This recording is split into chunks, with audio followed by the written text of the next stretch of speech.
Hi hello வணக்கம் மக்களே, நான் உங்கள் கனஹாஜித்துக்குமா பேசுகிறேன். இன்றைக்கி எந்த வீடியோ பற்றி பார்க்க போகிறேன்னு பார்த்தீங்கன்னா, நம்ம வந்து இட்லிக்காக நம்ம இட்லி மாவு அரைக்க போகிறோம். ஸோ அதனால் மாவு அரைக்கிறதுக்காக என்னென்ன எவ்வளோ வந்து அரிசி எடுத்துருக்கேன், எவ்வளோ உளுந்து எடுத்துருக்கேன் அப்படின்றத நான் சொல்கிறேன். ஃபஸ்ட்டு வந்து பார்த்திங்கன்னா, நான் இந்த ஒரு தப்பு பண்ணிவிட்டேன். நான் வந்து உளுந்தை வந்து சேர்த்து அரிசி கூட ஊற வச்சுருக்கக்கூடாது. ஸோ அதுதான் நான் மெயின் தப்பு. நான் பண்ண தப்பே மெயினானது தான். சரி ஓகே, நான் பண்ணிட்டேன். இதுக்கப்புறம் வந்து தண்ணி ஊற்றி அதை வந்து தனியாக பிரித்து எடுக்க முடியாது. சரி ஒன்றா போட்டு அரைப்போம் அப்படின்னு சொல்லிட்டு எப்படி தான் வருது அப்படின்னு சொல்லிட்டு பார்க்கலாம் அப்படின்ட்டு நானும் அரைக்க ஆரம்பிச்சிட்டேன். அரைச்சி மாவெல்லாம் எடுத்து தனியாக வச்சுட்டேன். எல்லா மாவையும் வந்து மிக்ஸ் பண்ணி கொஞ்சம் புளிக்கட்டுன்ட்டு கொஞ்சம் நேரம் வெளியே வச்சுருந்து அதுக்கப்புறம் நான் வந்து ஃப்ரிட்ஜில் எடுத்து வச்சிட்டேன். நெக்ஸ்ட் மார்னிங் வந்து பார்த்திங்கன்னா, நம்ம வந்து இட்லி ஊற்றலாம் அப்படின்னு சொல்லிட்டு எல்லாத்தையும் மாவை கரைச்சி நம்ம வந்து இட்லியும் ஊற்றி வச்சுட்டோம்.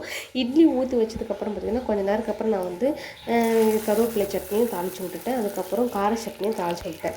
தாளித்து விட்டதுக்கப்புறம் இட்லியும் வந்து கரெக்டான நேரத்தில் வெந்துருச்சு. சரி ஓகே, நம்ம சாப்பிட போகலாம் அப்படின்னு சொல்லிட்டு வந்து பார்த்திங்கன்னா, நான் வந்து இப்போ வந்து சாப்பிட வந்துட்டோம். ஆனால் பட் வந்து இட்லி வந்து பார்க்குறதுக்கு செம்ம அழகாக க்யூட்டாக இருந்துச்சு.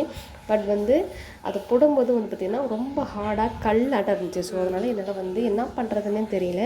சரி ஓகே, நம்ம தான் வந்து பண்ணிட்டோம், நமக்கு சாப்பிட்டு ஆகணும் அப்படின்ட்டு நம்ம சாப்பிட ஆரம்பிச்சிட்டோம். அதுவும் இல்லாமல் நான் தோலோடு போட்டிருந்தேன். அது வந்து இடுப்பு வலிக்கு பெண்களுக்கு முக்கியமாக நல்லது. ஸோ அதனால் அப்படியே நான் பண்ணிட்டேன். இது சாப்பிட்டு பார்க்கலாம் அப்படின்ட்டு சாப்பிட்டு பார்த்தேன். பட் நல்லா தான் இருந்துச்சு. பட் என்னோடய ஹஸ்பண்டுக்கு பார்த்திங்கன்னா சரியாக இந்த இட்லி வந்து அவர் விரும்பலை. ஆனால் அவருக்கு பிடிக்கலன்னு சொல்லிட்டாரு. சரி ஓகே பரவாயில்ல, நம்ம வந்து ஹெல்த்தியான ஃபுட்டை வந்து எடுத்துக்கிறோம். பட் வந்து அது வந்து தப்பாக நான் வந்துருச்சு, நமக்கு வந்து செய்ய தெரியலையே அப்படின்ட்டு கொஞ்சம் கஷ்டம் எனக்கு இருந்துச்சு.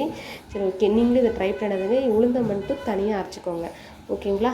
பாய். வீடியோ பிடிச்சிருந்தா லைக் பண்ணுங்கள், ஷேர் பண்ணுங்கள், பெல் ஐக்கனை கிளிக் பண்ணுங்கள், என்னோடய சேனலுக்கு சப்ஸ்கிரைப் பண்ணுங்கள் அண்ட் சப்போர்ட் பண்ணுங்கள். பாய்.